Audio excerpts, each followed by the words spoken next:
ఎట్లా మాట్లాడు అట్లా మాట్లాడు. అయిపోయిందా? అదే ఇప్పుడు అయిపోయింది. ప్లీజ్ చెప్పండి. నేను స్టార్టింగ్ నుంచి ఎన్ని డిస్కషన్స్ జరిగినా చాలా సార్లు గ్రూప్ డిస్కషన్ జరిగినప్పుడు ఐ రేజ్ మై హ్యాండ్. నేను ఒక్కసారి రెండుసార్లు ట్రై చేస్తాను మాట్లాడడానికి. అవ్వలేదంటే నాకు జంప్ చేయాల్సిన అవసరం లేదు. నేను హ్యాండ్ రేజ్ చేసి నా టర్న్ వెయిట్ చేస్తాను. నాకు తెలుసు నా విషయం కాలేదు ప్రేరణ. ఇంకోటి వేరే వాళ్ళ విషయంలో నువ్వు వచ్చేసా నాకు నచ్చలేదు అన్నారు. నా విషయం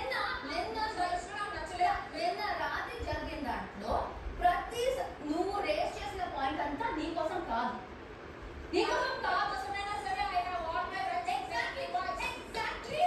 సో నేను ఎందుకు చేయకూడదు?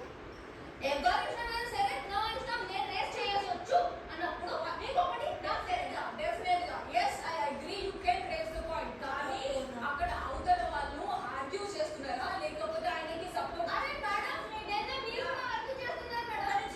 నేను ఆర్గ్యూ చేస్తున్నది వేరే విషయం. ప్రేరణ నేను ఆర్గ్యూ చేస్తున్నప్పుడు నువ్వు ఇట్లా వచ్చి నన్ను పాయింట్ కాదు అక్కడ already told in my case 3 సార్లు నువ్వు వచ్చినావు. That's one point. నిన్న జరుగుతున్న కేసులో నేను ట్రాన్స్లేట్ చేస్తున్నా. చెప్పకపోతే ఈయన తప్పుగా అర్థం చేసుకుంటే ఆయన అదనలేదు ఇదన్నాడు, ఆయన లాంగ్వేజ్ సరిగ్గా చెప్పడం రాకపోతే నేను ట్రాన్స్లేట్ చేస్తున్నా.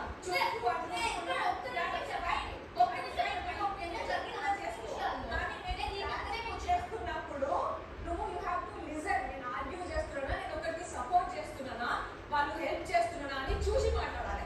ఓకే అదే అది తప్పుగా చూసి మాట్లాడు. అన్నిటికీ ఎగరడమే, అన్నిటికీ అరవడమే అంటే కాదు. అక్కడ నేను ఆయనకి సపోర్ట్ చేస్తున్నప్పుడు యు ఆర్ డిస్టర్బింగ్ మీ. అది నేను తీసిన పాయింట్.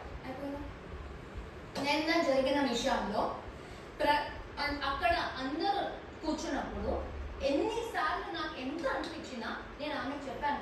కానీ నేను బయటకి గట్టిగా ఎన్నిసార్లు చెప్పలేదు. ఆమె మాట్లాడాలనుకున్నా ఒక్కసారి వెయిట్ చేయి, వాళ్ళు మాట్లాడి నువ్వు చెప్తున్నావు, నేను చాలాసార్లు మాట్లాడేసాను, అక్కడ డిస్టర్బ్ చేస్తున్నావు. నేను మాట్లాడలేదు అస్సలు. నాకు ఎంత ఉన్నా నేను సీక్రెట్గా ఈమెతో చెప్తున్నా కానీ నేను గట్టిగా చెప్పలేదు.